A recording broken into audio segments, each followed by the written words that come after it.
এই মুহূর্তে যুক্তরাষ্ট্রের ডালাসে আছেন রিপোর্টার সাজিদ মোস্তাহিদ, সরাসরি যুক্ত হচ্ছে তার সঙ্গে।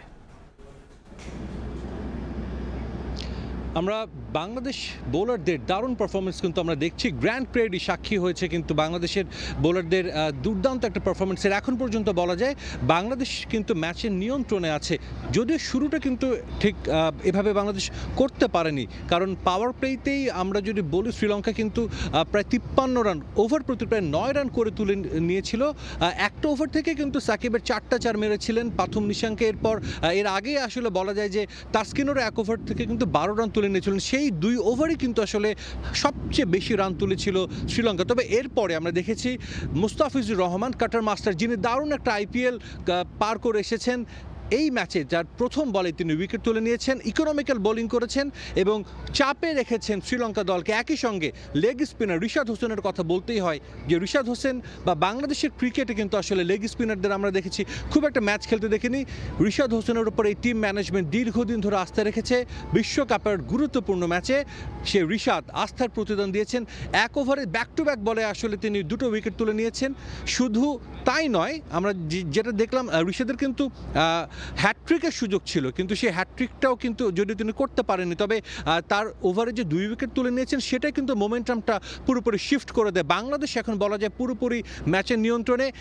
টপ অর্ডার ব্যাটসম্যানরা যদি একটু দেখে শুনে ব্যাটিং করে, ডেফিনেটলি বাংলাদেশ এই ম্যাচটা ভালোভাবে জয় তুলে নিতে পারবে। যে উইকেটটাতে খেলা হচ্ছে সেটা কিন্তু একটা ফ্রেশ উইকেট এবং এখানে আগে কোনো ম্যাচ হয়নি।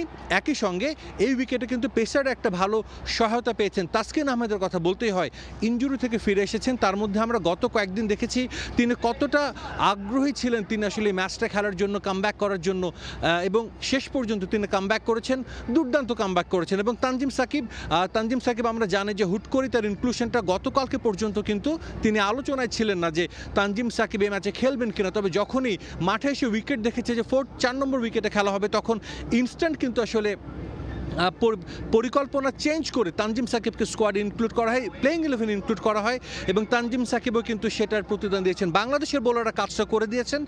যেই টার্গেটটা বাংলাদেশকে শ্রীলঙ্কা ছুড়ে দিচ্ছে সেটা কিন্তু নাগালের মধ্যেই রয়েছে। বাংলাদেশের যেটা করতে হবে, ব্যাটসম্যানদের একটু দায়িত্ব নিয়ে ধীর স্থিরভাবে খেলতে হবে। এই উইকেটে 140-50 রান চেস করা কিন্তু তেমন কঠিন কিছু না। যদিও ফ্লাড লাইটে খেলা হবে, তারপরও বলতে হয় যে ব্যাটিংটা কিন্তু এখন পর্যন্ত উইকেটটা এখনও ব্যাটিং সহায়ক রয়েছে। সো ইজিলি কিন্তু বাংলাদেশ এই স্কোরটা আসলে বাংলাদেশ করতে পারবে, যেটা আমরা দেখছি। এবং মাঠের কথা বলতে হয় যে মাঠে প্রচুর পরিমাণের বাংলাদেশের দর্শক এসেছেন যুক্তরাষ্ট্রের বিভিন্ন প্রান্ত থেকে, শুধু যে ডালাস টেক্সাস থেকে না, হিউস্টন, আর্লিংটন, বিভিন্ন জায়গা থেকে, বিভিন্ন স্টেটস থেকে এসেছেন। সবার কিন্তু আসলে একটাই প্রত্যাশা যে সবাই যখন বাংলাদেশ দলকে ট্রল করছে মায়ের দোয়া দল বলে, তারা কিন্তু এই দলটার পাশে রয়েছে। যারা মাঠে এসেছেন প্রত্যেকে বলেছেন বাংলাদেশ দল হারুক জিতুক, তারা এই দলটার পাশে রয়েছেন এবং বাংলাদেশ দল নিশ্চিতভাবে আমরা আশা করতে পারি সেটার প্রতিদান আজ দেবে। তো আমার কাছে ডালাস থেকেই ছিল সবশেষ খবর। বাংলাদেশ শ্রীলঙ্কা ম্যাচের খবর জানতে এতক্ষণ ছিলাম যুক্তরাষ্ট্রের ডালাসে।